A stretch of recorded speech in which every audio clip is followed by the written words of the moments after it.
दिनों में आप सबका खैर मकदम है। डियर लर्नर, जैसा कि आप जान रहे हैं, हमारा जो ये कोर्स है BEGC 133, जिसका उन्वान है ब्रिटिश लिटरेचर। यानी कि इस कोर्स में हम जो लिटरेचर पढ़ रहे हैं वो अंग्रेजी दुनिया का लिटरेचर पढ़ रहे हैं। तो यानी कि ब्रिटिशर्स ने जो लिटरेचर प्रोड्यूस किया है उसके बारे में हम पढ़ रहे हैं। तो यहाँ पे मैं आपके साथ एक बात शेयर करना चाहता हूँ, वो ये है कि क्योंकि यहाँ पे अदब की बात कर रहे हैं हम, लिटरेचर की बात कर रहे हैं हम, तो एक्चुअली यहाँ पे हम ब्रिटिश लिटरेचर की बात कर रहे हैं। तो ब्रिटिश लिटरेचर के साथ साथ मेरे जहन में ये बात आ रही है कि जो मैं समझता हूँ कि आपके साथ शेयर करूँ कि एक्चुअली जब हम ब्रिटिश लिटरेचर की बात करते हैं तो हम यहाँ पे इंग्लिश लैंग्वेज की बात करते हैं। तो एक्चुअली यहाँ पे इम्पोर्टेंट पॉइंट ये है कि which you will have to remember is every language is having its own literature. Doesn't matter language कहाँ पे बोली जा रही है, लैंग्वेज किस दुनिया में बोली जा रही है। तो यहाँ पे आप ये याद रखोगे कि जितनी भी जुबानें हैं, हर एक जुबान का लिटरेचर होता है। Literature could be in the form of it could be in oral form, or what we normally read is in what we call written form.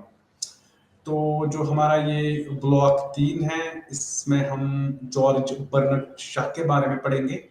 George Bernard Shaw, one of the renowned dramatists of English language. तो block 3 में हम पहले आपको एक introduction देंगे George Bernard Shaw के बारे में। उसके बाद हम उसकी लाइफ के बारे में भी आपको हम बोलेंगे। फिर हम जो उसकी आइडियोलॉजी थी जॉर्ज बर्नर्ड शॉ की, उसके बारे में भी हम बात करेंगे। उसके प्लेस के बारे में बात करेंगे। Shaw and Ibsen, we all know Ibsen was another dramatist of English language. In fact जब इब्सन की बात आती है, हेनरिक इब्सन की बात आती है, तो ये इसको कहा ही जाता है कि he is the father of modern English drama. तो इसके साथ साथ हमारा जो उन्वान रहेगा वो ये भी होगा कि हम जीबी शाह के जो इसके मेजर प्लेस हैं उस पे भी हम नज़र दोहराएंगे। उन प्लेस को भी हम समझने की कोशिश करेंगे और ये देखने की कोशिश करेंगे कि जीबी शाह ने किन किन इश्यूज के बारे में लिखा है। और फिर लास्टली हम बात करेंगे कि जो जीबी शाह है, what is his contribution towards this actually English language, what is his contribution towards British theatre. तो इससे पहले कि हम बात जीबी शाह की करें, उसकी लाइफ के बारे में करें, तो what I feel right now is I find it very important कि मैं आपके साथ ही पहले शेयर करूं एक spoken English and broken English. GB Shah ने एक ऐसे लिखा है। एक्चुअली मैं इसकी बात क्यों कर रहा हूँ, पहले हम उसकी लाइफ के बारे में एक्चुअली बात करना चाहता हूँ, लेकिन जब हम इसको समझने की इसको कोशिश करेंगे तो आपको पता चलेगा कि जीबी शाह जो हैं ये एक्चुअली किस मयार का ड्रामेटिस्ट था। इसने कौन कौन से ड्रामाज लिखे हैं, इसने किस तरीके के प्लेज लिखे हैं, and what were the factors which led him towards this profession called writing, and why he chose this form of writing which we call drama. तो एक्चुअली स्पोकन इंग्लिश और ब्रोकन इंग्लिश इसका एक ऐसे है। तो पहले इसने एक रेडियो टॉक किया था। तो इसमें ये जो ये ऐसे है, एक्चुअली यहाँ इस ऐसे से आपको ये पता चलता है कि जो जीबी शाह है, his art was for art sake. यानी कि G B Shaw outrightly rejected the theory of art for art sake. G B Shaw जो उसके जो फॉर्म ऑफ राइटिंग थी, that was for life sake. यानी कि आर्ट फॉर आर्ट सेक की जो थ्योरी है, इस पे जीबी शाह बिलीव नहीं कर रहे थे। तो during the previous lecture I feel you might have now understood, you might now be in a position to describe what is this art for art's sake and what is this art for a life's sake stands for. So let me describe it, define it very briefly for you people once more. तो जब हम बात art for art से की करते हैं, तो art पर देखो, आपने ये याद रखना है, जितने भी राइटर्स होते हैं दुनिया के किसी कोने में भी वो राइटर रह रहा हो, तो पहली बात जो इसके दिमाग में होती है वो ये होती है कि ये लिखता है, इसके लिखने का कोई पर्पस होता है। देयर आर मेनली एक जैसे बंदा कोई लिखता है, आपकी जो फर्स्ट प्रायोरिटी होती है कि एक तरीके के राइटर्स ऐसे होते हैं वो लिखते हैं, लेकिन उनका ये पर्पस होता है कि वो they just want to give vent to their emotions, feelings, sentiments. They just want to put their own self in their books. तो जब भी आप किसी को इंस्ट्रक्ट नहीं करते हो, जब भी आप एक टीचर का काम नहीं करते हो through the form of writing, जब आप एक मोरलिस्ट का काम नहीं करते हो, तो जब आप रीडर्स को समझाने की कोशिश नहीं करते हो, you don't want to persuade the writer that this is the right track, you should follow this and that track, you should avoid that thing. तो उस फॉर्म ऑफ राइटिंग को हम बोलते हैं आर्ट फॉर आर्ट सेक।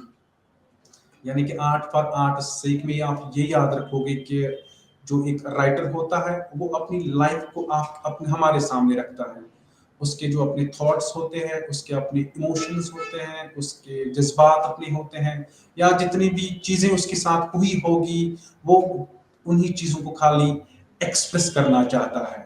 तो for instance here I am reminded of famous lyricist of Indian, जब हम Indian theatre की बात करते हैं, फिल्म्स की बात करते हैं, तो वहाँ पे एक लिरिसिस्ट रह चुके हैं जो जिन्होंने बहुत सारे गाने लिखे हैं, उसका नाम साहिर लुधियानवी है। तो you could put into this category so many writers. Sahir Ludhianvi is not an exception into this category. You could put even writer like Ghalib, John Keats into this category, art for art's sake. तो जब हम साहिर लुधियानवी की बात करते हैं, for instance उसने एक गजल लिखी है।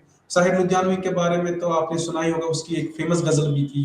उस गजल में वो तो उस एक वर्ष की वजह से वो ज्यादा मशहूर हो गए थे। जैसे वो लिख रहे हैं उस गजल में, एक शहंशाह ने दौलत का सहारा लेकर।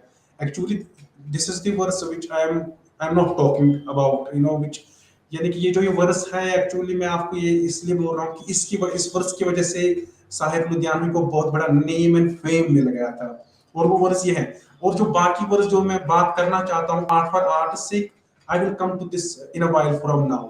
पहले मैं आपको ये शेयर उसका आपके सामने रखना चाहता हूँ, क्योंकि ये उसका एक मशहूर शेयर वर्स बन चुकी है। जैसे वो लिख रहे हैं कि एक शहंशाह ने दौलत का सहारा लेकर, एक शहंशाह ने दौलत का सहारा लेकर हम गरीबों की मोहब्बत का उड़ाया है मजाक। Actually Sahir Ludhianvi he is here actually referring to the maker of Taj Mahal, because he is saying कि एक शहंशाह ने दौलत का सहारा लेकर, यानी कि he is actually here talking about Shahenshah, I mean the man who built this Taj Mahal for his beloved wife, है ना।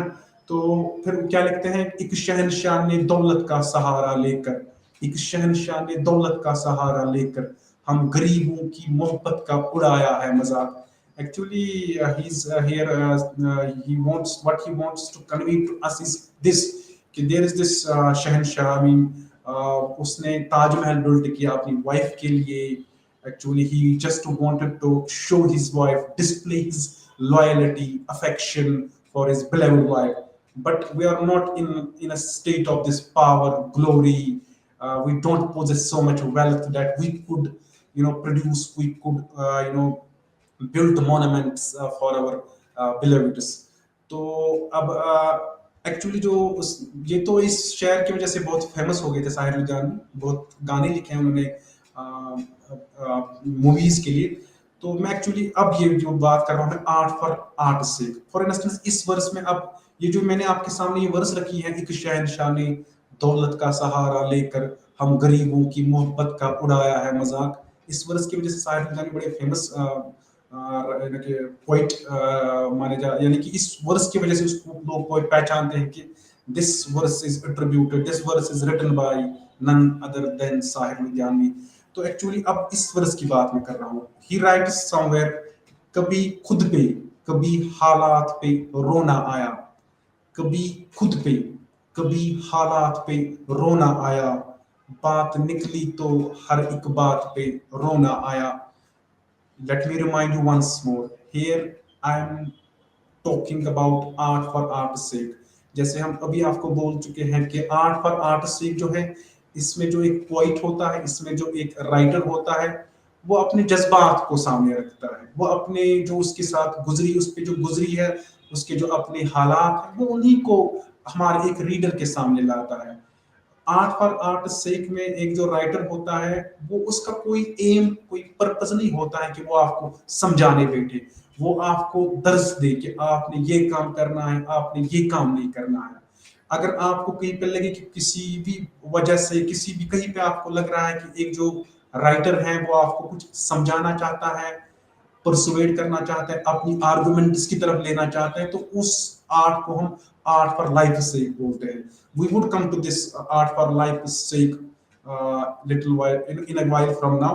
We would discuss this art for life sake as well, because GB Shah का जो when we talk about GB Shah, he actually उसका जो उसकी जो plays हैं वो फिट हो जाता है आर्ट फॉर लाइफ sake में।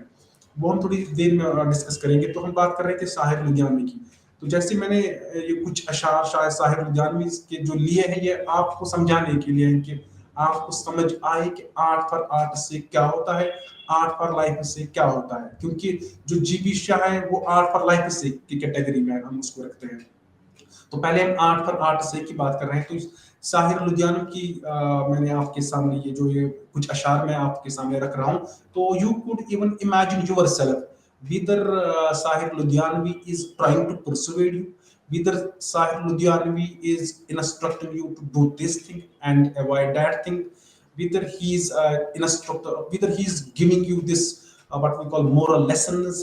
वो आपको, अगर आपको कहीं पे लग रहा है तो then you could say Sahir Ludhianvi wrote whatever जो भी है, his writings are for life sake। but जो मैं आपको अभी बोल रहा था कि उसके जो अशार ऐसे हैं, वो लिख रहे हैं, कभी खुद पे, कभी हालात पे रोना आया, बात निकली तो हर एक बात पे रोना आया। हम तो समझे थे कि भूल हम तो समझे थे कि हम भूल गए हैं उनको, आज ये किस बात पे रोना आया। तो एक्चुअली जब हम इस वर्स की बात करते हैं, या कहीं और पे वो लिखते हैं, कौन रोता है किसी और के खातिर ए दोस्त, कौन रोता है किसी और के खातिर ए दोस्त, सबको अपनी ही किसी बात पे रोना आया। तो actually Sahir Ludhianvi is here talking about his own world, his world of imagination, his world of emotions, sentiments, feelings। तो यहाँ पे आपको कहीं पे भी नहीं लग रहा है कि साहिर लुधियानवी आपको जैसे आपको कुछ समझाने की कोशिश कर रहा है, आपको दर्ज देने की कोशिश कर रहा है। या हमारे पास एक और पॉइंट है, जैसे परवीन शाकिर का तो नाम आपने सुना ही होगा। Parveen Shakir one of the most एक फेमस एक उर्दू लैंग्वेज की पोइट रह चुकी है। वो कहीं पे लिख रही है, वो तो खुशबू है हवाओं में बिखर जाएगा। This is art for art's sake. She's not here. Parveen Shakir is not directing you to, यानी कि you should avoid this thing, you should inculcate this habit in yourself। वो आपको ये नहीं बोल रहे, अपने जज्बात आपके सामने वो रख रही है, अपनी दास्तान आपके सामने वो रख रही है। वो ये नहीं बोल रहे आपको कि आप ये काम करो, मेरे को आप इस चीज से जज करो। वो लिख रही है, वो तो खुशबू है हवाओं से बिखर जाएगा, मसला फूल का है, फूल किधर जाएगा। हम तो समझे थे कि एक जख्म है भर जाएगा, हम तो समझे थे कि एक जख्म है भर जाएगा, क्या खबर थी कि रगजाम में उतर जाएगा। Purely her own world of imagination. तो यहाँ पे आपको नहीं लग रहा है कि आपको वो समझाने की कोशिश कर रहा है। तो डियर लर्नर्स, जब भी आप किसी चीज को पढ़ रहे हो, doesn't matter whether you are reading a novel, whether you are reading a short story or for that matter a play, तो जहां पे भी आपको लग रहा है एक जो राइटर है ये आपको परसुएड कर रहा है, आपको एक दर्ज देता है, तो you should feel like this कि ये जो ये राइटर है, ये जो इसका आर्ट है, उसको हम आर्ट फॉर आर्ट से बोलते हैं। अगर आप कहीं पे आप देख रहे हो कि एक राइटर जो है ये उसके अपने जो जज्बात हैं, उसके जो अपनी लाइफ है, उन्हीं चीजों के बारे में लिख रहा है, तो उसको हम बोल रहे हैं art for art sake. For instance अभी हम जीबी शाह की बात कर रहे थे, तो जीबी शाह ने ये जो ऐसे है spoken English and broken English. तो इस It's a wonderful essay. इस स्पोकन इंग्लिश और ब्रोकन इंग्लिश में एक्चुअली जीबी शाह भी वैसा ही काम कर रहा है जैसे एक इंस्ट्रक्टर काम करता है, एक टीचर जो काम करता है, एक यानी कि जीबी शाह की जब भी आप बात आती है, when you try to understand G B Shaw's writings, his own ideology, you should always feel कि GB Shah wrote for life's sake. You will find GB Shah, he is an instructor for you. He's teaching you something. In his place, you would find moral lessons for you. You would find GB Shah at times talking about he's talking about politics, economics, problems and whatever problems are we are prevalent in society. He is depicting societal problems in his plays. उसके बारे में हम थोड़ी सी बात बाद में कर लेंगे। तो पहले जब हम स्पोकन इंग्लिश और ब्रोकन इंग्लिश की बात करते हैं, जो ही आप इस एसे को पढ़ने जाओगे, whenever you read this essay, तो आपको ये लगेगा कि G B Shah is an instructor for you. How? Let's talk about this. For instance, वो आपको बोल रहा है जीबी शाह, जिसे वो टीचर का काम कर रहा है, क्योंकि हम अभी बात कर रहे थे कि एक जो राइटर होता है वो आपको समझाने की कोशिश कर रहा है, वो आपको एक इंस्ट्रक्टर का काम आपके लिए कर रहा है। Here GB Shah is an instructor for you. How? जब जीबी शाह इस ऐसे में लिखते हैं कि if you have made this plan that you are visiting Britain or even any English country where English is the primary language, where English is spoken by and large. For instance, let's talk about European continent where English is spoken through and through. तो G B Shah का मानना है कि अब हम लोग जो होते हैं, हमारे लिए इंग्लिश जो है, this is a target language for us, this is not our native language, this is not our mother tongue, so this is our target language. ये हमारी पहली मादरी जबान नहीं है, तो हम इसको लर्न करते हैं, हम इसको सीखते हैं। तो जब once we understand all rules, then जब भी हम फिर समझने की कोशिश करते हैं, तो then we are able to speak English language. तो जीबी शाह इसी दुनिया से थे, इंग्लिश लैंग्वेज से ही उनका ताल्लुक था, इंग्लिश लैंग्वेज में ही वो लिखते थे। He was an Irish, actually he came from this Ireland, जिसको हम बोलते हैं, वो तो ग्रेट ब्रिटेन का ही पार्ट था। तो यहाँ पे वो इस ऐसे में वो आपको लिख रहे हैं, rather he is giving you clear cut directions क्या लिख रहे हैं। ही इज टॉकिंग अबाउट कि अगर आप प्लान कर रहे हो फॉरेन कंट्री के लिए जाने के लिए, अगर आप ब्रिटेन जाना चाहते हो, यूरोपियन कॉन्टिनेंट में जाना चाहते हो, actually he is here talking about England. तो वो कह रहे हैं कि एक फोबिया जैसा होता है लोगों के दिमाग में कि whether we would be able to live there, for instance there is this, वहाँ पे इंग्लिश लैंग्वेज बोली जाती है। जीबी शाह का मानना है कि जब भी आप प्लान करोगे इंग्लैंड आने के लिए, ऑलवेज थिंक कि आपने अब इंग्लिश ऐसे नहीं बोलना है कि जैसे अंग्रेज लोग बोलते हैं, क्योंकि ये फोबिया जो थर्ड वर्ल्ड कंट्रीज है, जो कंट्रीज अदर देन ब्रिटेन से है या यूरोपियन कॉन्टिनेंट से बाहर जितने भी मुल्क हैं, तो वहाँ के जो लोग हैं उनके दिमाग में ये बात होती है कि हम अंग्रेजी कैसे बोले वहाँ पे, हमें उनकी अंग्रेजी समझ आए नहीं आए, क्योंकि यहाँ तो हम किसी और लैंग्वेज से आते हैं। तो यहाँ पे आपको जीबी शाह एक क्लियर कट डायरेक्शन देता है। ही इज टेलिंग यू कि whenever you make this plan of coming to England, then आपने ये फोबिया नहीं रखना है कि मेरी अंग्रेजी ठीक है, मैं कैसे अब अंग्रेजी वहाँ पे बोलूँ, क्या वो लोग मेरी अंग्रेजी को समझ पाएंगे नहीं पाएंगे। तो जीबी शाह आपको डायरेक्शन यहाँ से देखता है कि ही इज टेलिंग यू कि जब भी आप यहाँ आओगे, इस मुल्क में आओगे, try to speak English language, in a broken form. You should never ever, यानी कि आपने कभी ऐसा काम नहीं करना है कि आप अंग्रेजों की तरह ही अंग्रेजी जुबान बोलोगे। नहीं, इसका नाम ही है interestingly spoken English and broken English, यानी कि speak, even if you feel कि you should speak English, speak it in broken form, doesn't matter, don't care about grammatical rules, don't care about that grammatical structure whether। तो G B Shah इसमें आपको clear का direction दे रहा है कि आप grammatical structure का ध्यान मत रखो, आप सेंटेंसेस ऐसे टूटे फूटे अल्फाज में भी आप बात कर सकते हो. Even he went on, he's describing in this essay कि the more broken English you speak in England, the more people you are going to understand. You will find people understanding your, thoughts. जो भी आप message जो आपकी होगी, वो आपकी message को अच्छे तरीके से समझेंगे.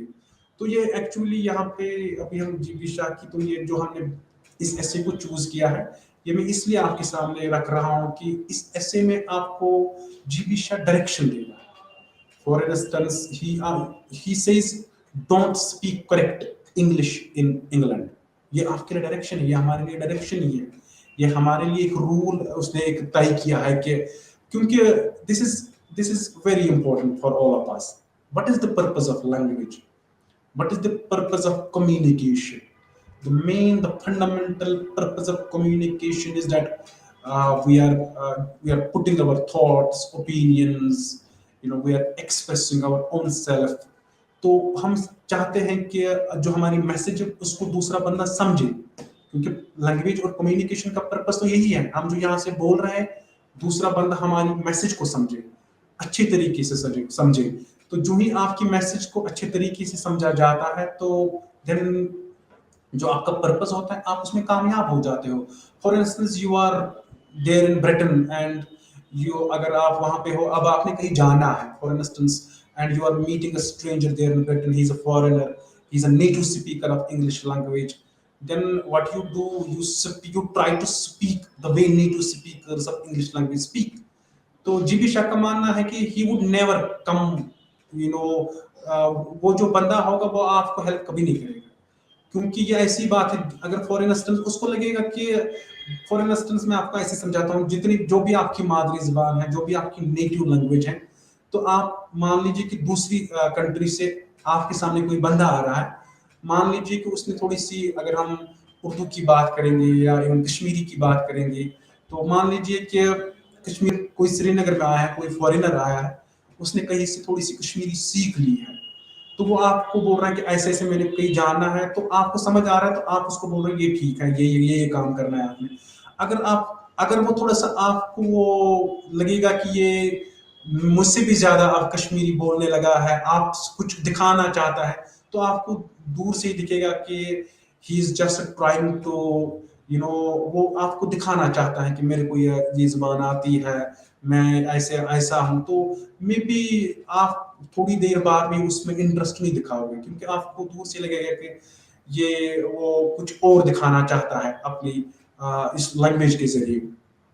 तो here now what you would remember vis-a-vis George Bernard Shaw is his writings, his art was for life's sake. In his writings you would always find G.B. Shah as a teacher for you. How? We would talk about this in a while from now, क्योंकि उसने जितने भी pledge लिखे हैं वहां पे आपके लिए देखो, आर्ट फॉर लाइफ सीख में एक इम्पोर्टेंट चीज है आपके लिए, वो ये है कि आपके लिए एक मैसेज होती है राइटर की तरफ से. राइटर आपको कुछ बोलना चाहता है, वो आपको समझाना चाहता है. For instance, here I am reminded of one of the famous essayists of English language, George Orwell. George Orwell, you must be familiar with this name. George Orwell, one of the renowned essayists and novelists of modern English language. उसकी एक अच्छी novel 1984, यानी कि 1984 उसकी एक novel है. Read it, it's a wonderful novel. It's a futuristic novel. In this novel, actually it's a novella. There is a difference between these two categories, novel and novella. Novella में थोड़ा सी जो length होती है वो कम words होते हैं as compare to novel, और characters भी बहुत कम होते हैं, और मेनली जो आइडियाज होते हैं, थीम्स होते हैं, वो एक या दो चीजों के रिलेटेड ही होते हैं. तो अच्छा, मैं आपके सामने जॉर्ज ऑरवेल की बात कर रहा हूँ. तो जॉर्ज ऑरवेल के जितने भी आप एसेज देखोगे, जितने भी आप नॉवेल्स देखोगे, वो आपको समझाना चाहते हैं. वो आप फॉर इंस्टेंस, जॉर्ज ऑरवेल ने एक पोएम लिखी थी. For instance, he right somewhere, a happy vicar I might have been some 200 years ago. उसकी एक पोएम है, a happy vicar I might have been. तो उस पोएम में वो लिख रहा है कि इंटरेस्टिंगली आपको ह्यूमर भी वहां पे देखने को मिलता है उस पोएम में, लेकिन ह्यूमर के साथ साथ, हंसाने के साथ साथ आपको जॉर्ज ऑरवेल समझाना कुछ चाहता है। जॉर्ज ऑरवेल उस में लिखता है कहीं पे कि यानी कि वो लिख रहा है कि a happy vicar I might have been 200 years ago, but born else in an evil hour. But born else in an evil hour. I missed that pleasant heaven. Now here he is talking about I missed that pleasant heaven. अब George Orwell actually ये अपने बारे में लिख रहा है, अपने बारे में तो लिख रहा है a happy vicar I might have been some 200 years ago, यानी कि जॉर्ज ऑरवेल इस पोइम में, ऑल्दो जॉर्ज ऑरवेल को जब हम पढ़ते हैं मेनली हम उसको एज एन एसेइस्ट देखते हैं, एज एन नॉवेलिस्ट देखते हैं। उसने कुछ पोइम्स भी लिखी हैं, उसकी पोइम्स भी बहुत अच्छी हैं, but George Orwell is like G.B. Shaw. They both wrote, their writings are for life's sake, in a similar way as was for Iqbal's art or even for T.S. Eliot's art. And at times you could even put Rabindranath Tagore into this category, art for life's sake. तो यहाँ पे actually George Orwell क्या लिख रहे हैं, a happy vicar I might have been some 200 years ago, but born else in an evil hour. I missed that pleasant heaven. Now he has missed his pleasant heaven. How or why? He says then एक और line, for the hair has grown on my upper lip. This is an interesting, this is very much humorous line for us. He says actually he's here mocking at priests. He's mocking at those people who are priests who are doing religious duties, but on the other hand वो फिर interestingly एक नीचे line में क्या लिख रहे हैं, यानी कि ये लिख रहा है कि I miss that pleasant heaven, यानी कि जॉर्ज ऑरवेल इसमें लिख रहे हैं कि काश मैं आज से पहले 200 साल पैदा हुआ होता तो मेरी जिंदगी कुछ डिफरेंट होती, क्योंकि जॉर्ज ऑरवेल के हिसाब से आज से पहले जो 200 साल की जिंदगी थी वो बड़ी सिंपलिसिटी के साथ गुजारी जा रही थी, उसमें कॉम्प्लेक्सिटी नहीं थी, सोसाइटियल अफेयर्स बड़े अच्छे से जा रहे थे, तो लोग ज्यादा परेशानी में मुब्तला नहीं थे, people were following religious laws religiously, people were upholding religious beliefs, people were mostly ethical in nature, they were good tempered, good यानी कि अच्छे बंदे थे वो। तो now here in this point, क्योंकि हम आर्ट फॉर लाइफ से की बात कर रहे हैं, यहाँ पे आपको जॉर्ज ऑरवेल दिखा रहा है कि 200 साल में काश पैदा हुआ होता, पहले 200 साल पहले पे पैदा हुआ होता, क्योंकि अब ये कंपैरिजन कर रहा है।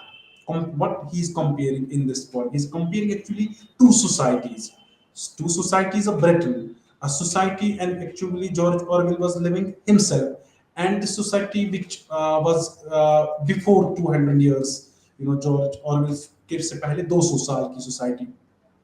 अब जॉर्ज ऑरवेल का मानना है कि वो सोसाइटी अच्छी थी, इस सोसाइटी में बुराइयां हैं, इस सोसाइटी में ऐसे लोग हैं, जैसे वो लिख रहे हैं, this is very humorous line, he says for the I miss that pleasant haven.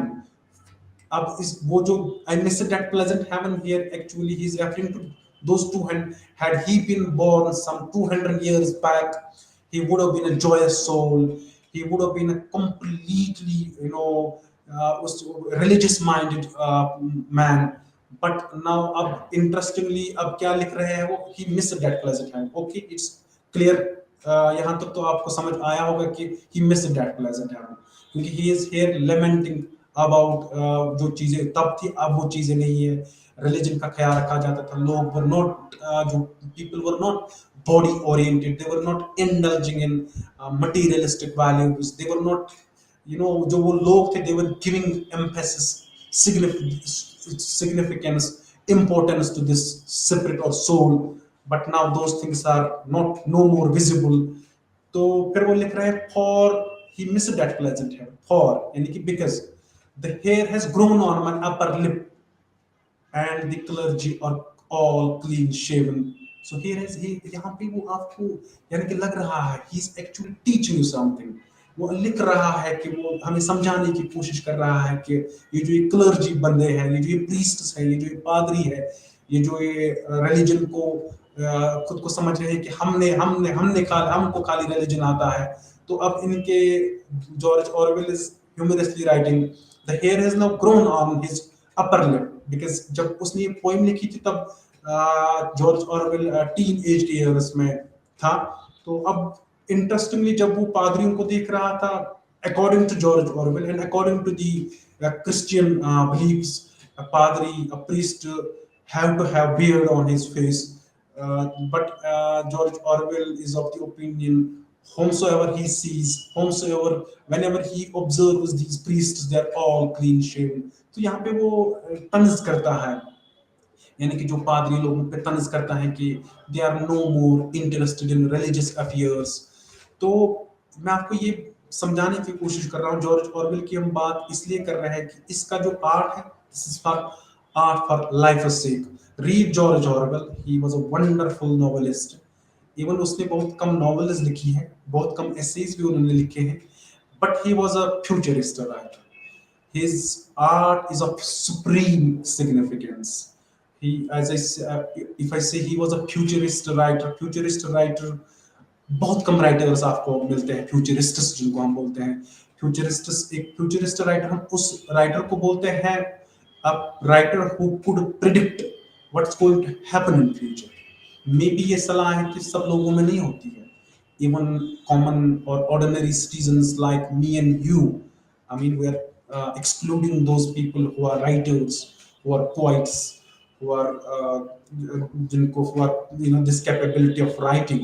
तो मेजोरिटी की बात कर रहा हूँ। जो राइटर्स होते हैं इनमें एक गुण होता है, इनमें एक क्वालिटी होती है, वो ये होती है कि वो तो हमें पता ही है कि they are having this supreme power of imagination, they are having comprehensive souls, their level of understanding human affairs of life is beyond our comprehension. तो उसकी उन चीज़ों के साथ साथ ये हमारे दुखों को समझते हैं, हमारे लाइफ को समझते हैं, सोसाइटी में जो भी कुछ हो रहा है उन चीज़ों को हमारे सामने लाते हैं। लेकिन एक अच्छी राइटर की क्वालिटी ये होती है कि वो प्रिडिक्ट भी कर सकता है कि what is going to happen even after 50 years. George Orwell को आप इस कैटेगरी में रख सकते हो। इवन रे ब्रैडबरी, एक बहुत बड़े अच्छे राइटर अमेरिकन लिटरेचर के रह चुके हैं, साइंस फिक्शन राइटर रह चुके हैं रे ब्रैडबरी। उसकी एक there will come soft rains, उसकी एक non fictional work, fictional work है। तो उसको भी आप, even Fahrenheit 451, that's a wonderful novel. Even जब हम जॉर्ज ऑरवेल की बात करते हैं, या इवन जो अभी हम रे ब्रैडबरी की बात थोड़ी देर में करते हैं, क्योंकि वो भी एक फ्यूचरिस्ट राइटर था। उसने जो प्रिडिक्ट किया है, मे बी 1950 में जो उसने प्रिडिक्ट किया था, वो कुछ चीजें आज हमारे सामने आ रही है। जॉर्ज ऑरवेल ने उन 1940s में जो सोचा था, वो शायद आज आप अपने इर्द गिर्द देख रहे हो। तो ये जो ये राइटर्स होते हैं, किसी भी राइटर की बात कर लो, टैगोर की बात कर लो, you cannot even exclude Iqbal from this category. Allama Iqbal, he was a visionary poet. His power of imagination was of supreme significance. Even he predicted, जितने भी उसने चीजें predict की है, maybe you are witnessing those things in your surrounding. For instance, Iqbal ने बहुत कुछ समझाया है आप लोगों को अपनी पोएम्स के जरिए। अब आपने ये समझना है कि इकबाल आपके लिए फ्यूचरिस्ट कैसे है। For instance he right somewhere, वो मुअज़्ज़ज़ थे ज़माने में मुसलमान होकर, और तुम ख्वार हुए तारीख कुरान होकर। He wrote this verse some maybe some 100 years back. तो अब आपने देखना है कि क्या ये चीज़ें सच हैं। इकबाल जो इस पोएम में लिख रहा है, वो अगर आप अपने कैरेक्टर किरदार पे ही नजर दोहराओगे, इकबाल को आप इस कैटेगरी में रख सकते हो। इवन ही राइट समवेयर, जैसे वो लिखते भी है कहीं, मस्जिदें तो शब भर में बना दी ईमा की हरारत वालों ने, मन अपना पापी पुराना बरसों में निमाजी बन न सका। Actually, when you talk about Iqbal, a poet like Iqbal, he was a visionary poet. He was a futurist. He knew, ये कुछ राइटर्स में होती हैं ये क्वालिटीज, जो अच्छे अच्छे राइटर्स होते हैं। चाहे शेक्सपियर की बात करो, टी.एस. एलियट की बात करोगे, आप डब्ल्यू.बी. येट्स की आप बात करोगे, इवन रोमांटिक पोइट्स की बात करोगे, उनमें ये चीजें होती हैं। इवन किसी भी पोइट की बात करो, if you are going to talk about Kashmiri language, we are having a poet like Sheikhul Alam, he had given us so many verses. उसने तो आज से पहले 500 साल वर्सेस लिखी थी, but you are witnessing those things, those things are now, those जो जितनी भी चीजें उन्होंने प्रिडिक्ट की थी वो आज शायद आप अपने इर्द गिर्द देख रहे हो। फॉर इंस्टेंस किसी भी राइटर को, इकबाल की बात करोगे तो जैसे फिर यहाँ इवन गालिब की बात करोगे, गालिब ये जो ये अच्छा हम राइटर्स जो होते हैं इनमें बहुत सारी अच्छी अच्छी क्वालिटीज होती है। एक क्वालिटी ये होती है कि फ्यूचरिस्ट्स की हम बात कर रहे थे, या आपको समझाना चाहते हैं अपनी पोएम्स के जरिए, यानी कि इसके साथ साथ जैसे हम रे ब्रैडबरी की बात करते हैं, अभी हम जॉर्ज ऑरवेल की बात कर रहे थे, जॉर्ज ऑरवेल ने एक नॉवल लिखी है 1984। उस नॉवल में जॉर्ज ऑरवेल हैड प्रेडिक्टेड, जैसे आप आजकल सर्विलेंस की बात कर रहे हो, जैसे आजकल आप सीसीटीवी कैमरास की बात कर रहे हो, ये तो जॉर्ज ऑरवेल 1949 में ये आइडिया दे गया था। हमारे पास तो आज नए नए ये चीजें तो नहीं है हमारे लिए, जैसे जो ही हम किसी गली से गुजर रहे हैं तो you would find you know these in CCTV cameras installed on poles, even on rooftops of houses. तो बट जॉर्ज ऑरवेल 1940 की दहाई में ये बात कर चुका कि मॉडर्न जो एरा होगा, मॉडर्न जो सिविलाइजेशन होगी, उनमें ये चीजें होंगी। Then let's come to this now, Ray Bradbury. Ray Bradbury ने एक there will come soft rains, बड़ा इंटरेस्ट, बहुत अच्छा फिक्शनल वर्क है वो, there will come soft rains. उसमें वो एक्चुअली प्रिडिक्ट करता है 1950 की दहाई में, लिख रहा है स्टोरी कब 2026 की बात कर रहा है। Even still we are I mean, we haven't even touched now 2026. It is still 3 or 4 years. अभी 2-3 साल और हैं 2026 तक। लेकिन रे ब्रैडबरी जैसा राइटर 1950 में बात कर रहा है 2026 की। Can you imagine for a while? I mean, how could a writer who is living in 1950s, he is writing about a society which may be living in 2026. अभी भी हम 2023 में ही है, लेकिन एक बंदा, एक राइटर, रे ब्रैडबरी, बड़ा बड़ा अच्छा राइटर है, साइंस फिक्शन उसने ज्यादा लिखा है, तो उसके साथ साथ उसके नॉवेल्स में भी आप फ्यूचरिस्टिक आइडियाज देखते हो। तो उसमें उस there will come software range एक अच्छा वर्क है उसका, उसमें वो लिख रहा है कि 2026 की जो सोसाइटी होगी तब टेक्नोलॉजी का कितना इन्फ्लुएंस होगा सोसाइटी पे।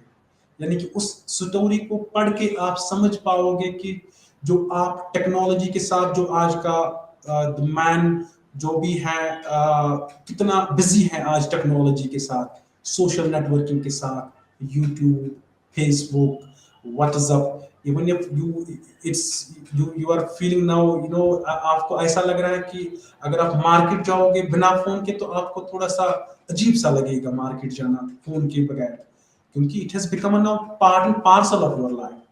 तो इतनी एडिक्शन हो चुकी है आपके बीच में और फोन के बीच में। यहाँ हम ब्रॉडर अम्ब्रेला टर्म इस्तेमाल करेंगे टेक्नोलॉजी के दरमियान जो रिश्ता है, man, the relationship between man and technology. लेकिन ये रिश्ता जो ये 2026 की हम बात कर रहे थे, रे ब्रैडबरी इस there will come soft rains, dear learners read this, it's a wonderful fictional work. तो इसमें वो लिख रहे हैं कि 2026 में जो जितनी भी technology, for instance in that story he is writing के जैसे आप एक रूम में बैठे हो, आपको इवन एक क्लॉक होगी, एक डिजिटल क्लॉक होगी, जैसे हम देख भी रहे हैं आज। आपको अगर फॉर इंस्टेंस आपको सुबह जागना है, इस टाइम पे जागना है, तो आपके लिए digital clock is enough for you.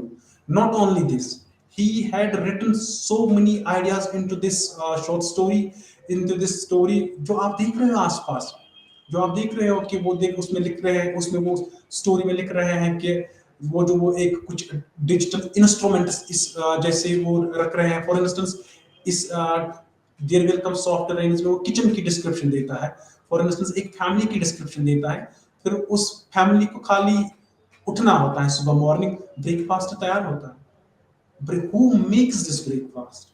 Digital devices, digital instruments. आज आप अपने इर्द गिर्द देख रहे हो तो आपके लिए सब कुछ तैयार होता है, लेकिन इन्हीं चीजों का कंसेप्ट रे ब्रैडबरी 1950 की दहाई में दे चुका है। आपने तब देखना है कि तब कितनी टेक्नोलॉजी ग्रो कर रही थी, या साइंस एंड टेक्नोलॉजी का कितना दबदबा था तब। इतना तो नहीं था ना जितना आज है, लेकिन एक राइटर रे ब्रैडबरी जैसा राइटर तब लिख रहा था, तब उसके ये आइडियाज आए थे कि 2026 की जो सोसाइटी होगी उसमें ऐसी चीजें होंगी, इंस्ट्रूमेंट्स ऐसे आएंगे। फॉर इंस्टेंस आपके लिए ब्रेड पकौड़ा तैयार होगा, आपने you are not suppose to use your hands, those things will be prepared by the machines. तो वो आप देख रहे हो उसमें, वो आपको फिर वो वो बहुत अच्छी स्टोरी है, आप पढ़ लीजिएगा, वो बहुत इंटरेस्टिंग स्टोरी है। वो साइंटिफिक जितने भी साइंटिफिक फिक्शनल वर्क्स हैं they are worthy, you know, you should read them. चाहे आप रे ब्रैडबरी की बात करोगे, जॉर्ज ऑरवेल की बात करोगे, किसी और राइटर की भी आप आइजैक एसिमो की बात करोगे, ये बड़े अच्छे राइटर्स रह चुके हैं। तो जो ही हम, अच्छा जी, जब हम रे ब्रैडबरी की बात करोगे, जॉर्ज ऑरवेल की बात कर रहे हैं, तो इनका जो आर्ट है they mainly wrote for life sake. जैसे अभी हम बात कर रहे थे, इकबाल की बात कर रहे थे, Iqbal's poetry, in Iqbal's writings, what you find, you would invariably, persistently find Iqbal teaching you. He is a teacher for you. He is in every verse, you know, telling you, यानी कि आपके लिए एक दर्स देता है। जैसे वो कहीं पे लिख रहे हैं, रह गई रस्म अज़ा बाकी, रूही बिलाली न रही। This is Iqbal for you. और अब आपने समझना है कि इकबाल आपको इस वर्स के जरिए क्या दर्ज देता है। He writes, for instance, he this is his verse, and the verse goes like this: रह गई रस्म अज़ा बाकी, रूही बिलाली न रही। रह गई रस्म अज़ा बाकी, रूही बिलाली न रही। फलसफा रह गया, तलकीन गजाली न रही। This is Iqbal's poetry for you. Iqbal's art is for life's sake. He is an instructor for you. He's always teaching you something. Exactly as was Wordsworth in English language. Wordsworth का भी यही मानना था कि he even went on to say, Wordsworth was a, he said कि treat me as a teacher and nothing else. Whenever you are going to read my poems, this is William Wordsworth, one of the famous poets of English language. In fact, he is being regarded as the greatest poet of nature. जितनी अगर आप nature को समझना चाहते हो, अगर आप देखना चाहते हो कि व्हाट इज दिस, जो नेचुरल ऑब्जेक्ट्स हैं, नेचुरल ऑब्जेक्ट्स जितने भी आपके इर्द गिर्द हैं, विदर इट्स माउंटेन, सीज, या इवन बर्ड्स, ट्रीज, फ्लावर्स, रोज, माउंटेन्स, स्ट्रीम्स, फॉरेस्ट्स। तो वर्ड्सवर्थ आपको नेचर के बारे में, आपको नेचर के बारे में समझा रहा है कि ट्रीट, जो ये जो नेचुरल ऑब्जेक्ट्स हैं, इनको भी कोई बनाने वाला है। Treat them gently, always treat them in a manner कि आपने कंसिडर करना। Even Wordsworth was of the belief कि जो नेचुरल ऑब्जेक्ट्स हैं, they are sentient beings, they feel like human beings. You would feel surprised, you know. It's an I mean, strange comment. For instance, you would say, how is it possible that a natural object is having a feeling like human? How could it feel like human beings? इतना ही नहीं, Wordsworth went on to say, यानी कि जो ये natural objects हैं, इन ये खाली महसूस करते हैं जैसे हम महसूस करते हैं चीजों को, ये भी महसूस करते हैं। For instance, if you are, अगर आप रोड से जा रहे हो, आपके नीचे कोई फ्लावर आ रहा है, रोज आ रहा है, आप उसको कुचल दोगे। बट अ पोइट लाइक, जो भी नेचर पोइट, जो नेचर पोइट होता है, जो नेचर के बारे में लिखता है, if he or she is going to see you, you know, while, you know, treading your foot on this rose, यानी कि उसके लिए बड़ा अच्छा वाक्य नहीं होगा ये। he would be bruised for a while, कि why, हमारे लिए तो कोई आम सी ये बात होगी, लेकिन जो नेचर पोइट्स होते हैं, जैसे वर्ड्सवर्थ, तो हम बात कर रहे थे कि वर्ड्सवर्थ का भी मानना है कि treat me nothing except as a poet, यानी कि आप मेरे को जब भी पढ़ोगे, मेरी पोइम्स पढ़ोगे, read any poem of William Wordsworth.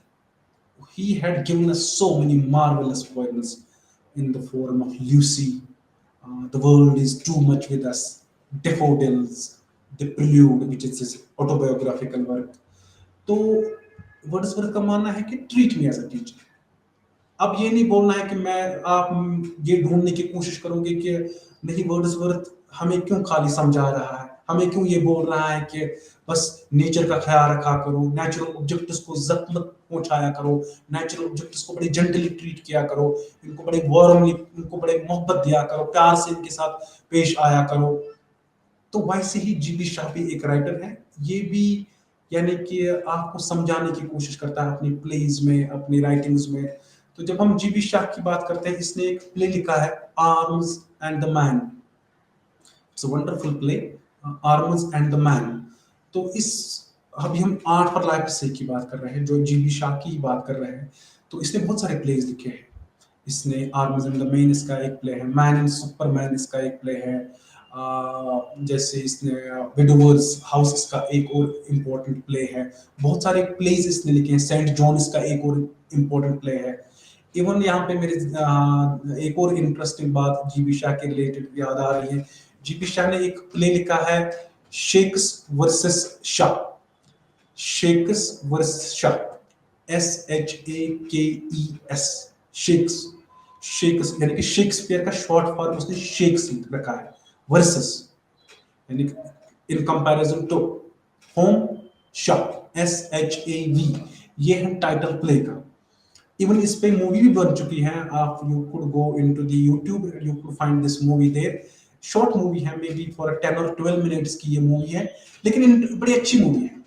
इसमें आपको जीबी शाह जो थे, ये बिल्कुल अब ऐसे ही राइटर थे जैसे गालिब थे.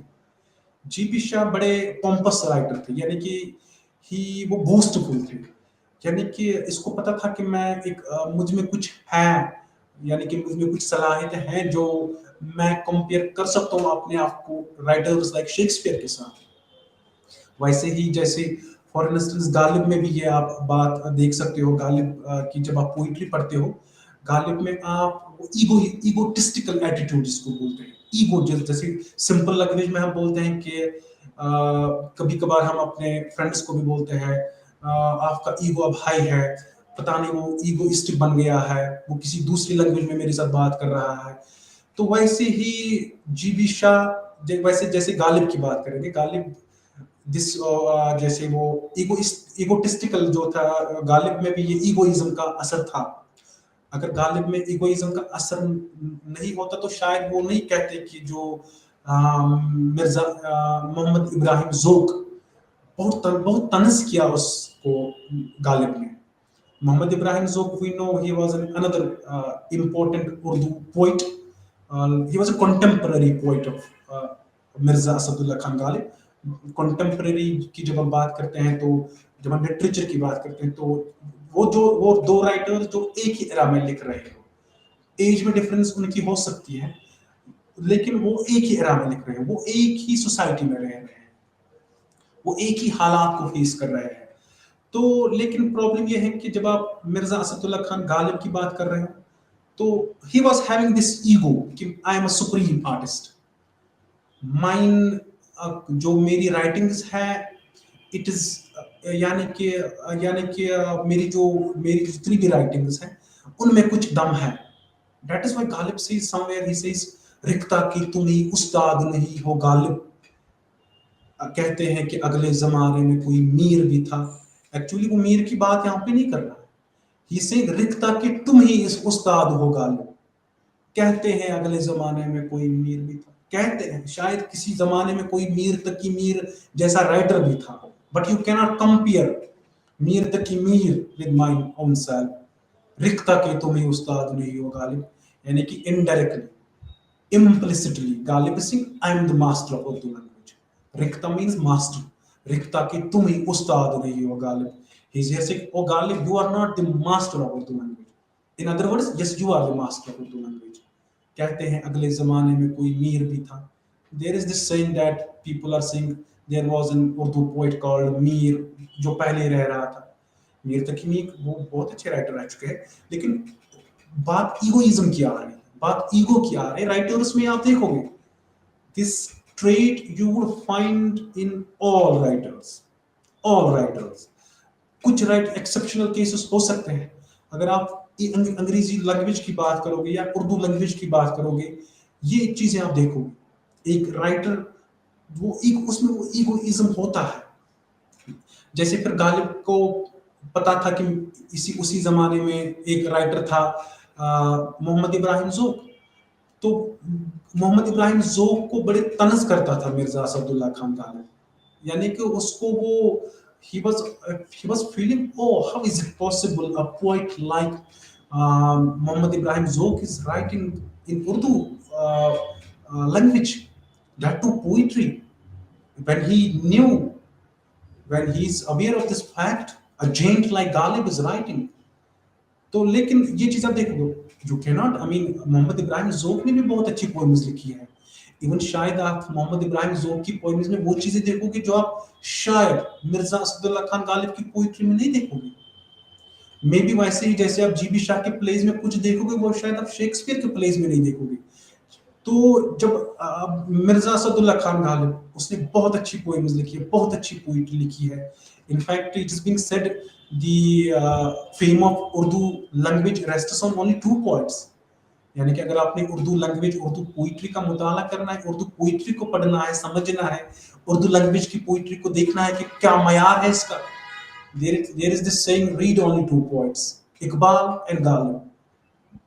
if you have understood these two points, then you might be in a position to say कि उर्दू लैंग्वेज का मयार कहाँ पे। obviously these two are supreme artists of Urdu language, you cannot it's indisputable that these two poets are supreme figures of Urdu language। but अब यहाँ पे जब हम लिटरेचर की बात करते हैं, एक छोटा राइटर भी कभी कभार कुछ अच्छा लिख सकता है। फॉर इंस्टेंस अभी हम मिर्जा असदुल्ला खान गालिब की बात कर रहे हैं, तो यहाँ पे मेरे जहन में एक अच्छी वर्स याद आ रही है मोहम्मद इब्राहिम ज़ोक की। ये वही मोहम्मद इब्राहिम ज़ोक हैं जिसको गालिब बड़े तंज के नज़र से देखता, बड़े कम नज़रिए से देखता था। Ghalib was of the opinion Mohammad Ibrahim Zauq's art is less superior. उसने he hadn't the produced something of substantial character। तो लेकिन जब हम मोहम्मद इब्राहिम ज़ोक की पोएम्स का मुताला करते हैं, शायद कुछ चीजें आप मोहम्मद इब्राहिम ज़ोक में देखोगे वो आप गालिब में नहीं देखोगे। फॉर इंस्टेंस गालिब, जब आप गालिब की पोइट्री पढ़ते हो, Ghalib most of the times you will see Ghalib lamenting, he's in the world of lament, only in the world of lamentation। He's in the state of what you call sadness। He's a sorrowful, desolated soul। He feels death can release us from the all forms of death, can release us from all sorts of worries, anxieties। So Ghalib का मानना था कि गालिब ने खुद उसकी जो poetry है उसमें आप सैडनेस बहुत ज्यादा देखते हो। उसमें आप यही देखते हो कि मौत, जैसे वो लिखते भी है कहीं पे, मौत का एक दिन मुईन है, नींद क्यों रात भर नहीं आती, ये न थी हमारी किस्मत की विसाल यार होता, अगर और जीते रहते यही इंतजार होता। ही राइट समवेयर, गम हस्ती का असद किससे हो जुज मुर्ग इलाज, शम्मा हर रंग में जलती है सहर होने तक। This is Ghalib for you. Most of the times you would find Ghalib in this state, lamenting, sadness उसकी। लेकिन अब गालिब फॉर इंस्टेंस बोल रहे हैं कि अब उसको लगा कि दुनिया में बस एक ही चीज है जो आपको, इन जितनी भी वरीज आप में है, जितनी भी परेशानी आपको है, death is the ultimate solution for all these maladies, all these problems. तो वहीं पे एक छोटा राइटर जिसको गालिब तंज की नजर से देखता था, जिसको गालिब दूसरी नजर के, जैसे हम लिटरेचर में टर्म इस्तेमाल करते हैं अदर, पोस्ट कॉलोनियल लिटरेचर में हम अदर एक टर्म इस्तेमाल करते हैं, जो इन्फीरियर, जो मार्जिनलाइज्ड कम्युनिटीज होती हैं उनको हम अदर के नजर से बोलते हैं। या अगर आपकी सोसाइटी में कुछ ऐसे बंदे हैं जो जिनको आप दूसरी नजर, जो for instance this is again वही बात कार्ल मार्क्स की बात आ रही है कि It's a battle between the rich and the poor. It's the battle between haves and have nots. यानी कि दो दल आपको सोसाइटी में मिलेंगे। एक तबका ऐसा होता है जो अपने आप को सुपीरियर समझते हैं किसी भी फॉर्म में, चाहे आपके उनके पास नेम एंड फेम है, उनके पास मनी है, बिल्डिंग्स हैं, पैसे हैं। दूसरी तरफ कुछ और तबका होता है, या ये इस तबके में आप किसी और को भी रख सकते हो जो हायर स्टेटस रखता हो, हायर पोजीशन पे हो। दूसरे तरीके से दूसरी कैटेगरी आपको वही लोग मिलते हैं जो उतने अमीर नहीं होते हैं। Even in casteism is one beautiful example. You could even इस कैटेगरी में आप कास्टिज्म को भी ला सकते हो। कास्टिज्म का दबदबा तो आप साउथ एशियन कॉन्टिनेंट में बहुत ज्यादा देख रहे हो। Even this is happening everywhere. तो ये प्रॉब्लम्स यहाँ पे ये मैं बात करना चाहता हूँ कि अब बात यानी कि ये प्रॉब्लम्स आप सोसाइटी में देख रहे हो। एक तबका ऊपर उस साइड से, एक तबका इस साइड से, यानी कि फिर जब आप दूसरे तबके को निचली नजर से देखते हो, अपने आप को खुद ऊंचाई पे रखते हो, तो उसको उस कैटेगरी को हम अदर फॉर्म बोलते हैं, अदर। तो वैसे ही अगर आप अभी जैसे गालिब मोहम्मद इब्राहिम ज़ोक को दूसरी नजर से देख रहे हैं। गालिब का मानना था कि शायद मोहम्मद इब्राहिम ज़ोक उतने अच्छी पोएम्स नहीं दे पा रहा है, लेकिन मोहम्मद इब्राहिम ज़ोक ने एक वर्स लिखी है, शायद गालिब को भी इस वर्स के रिस्पॉन्स, उसके पास शायद कोई रिस्पॉन्स नहीं होता। फॉर इंस्टेंस ही राइट्स एक अच्छी वर्स है, बहुत अच्छी वर्स है, मार्वलस वर्स। तो वो लिख रहे हैं उसमें कि अब तो घबरा के कहते हैं कि मर जाएंगे, अब तो घबरा के कहते हैं कि मर जाएंगे, मर के भी चैन न पाए तो किधर जाएंगे।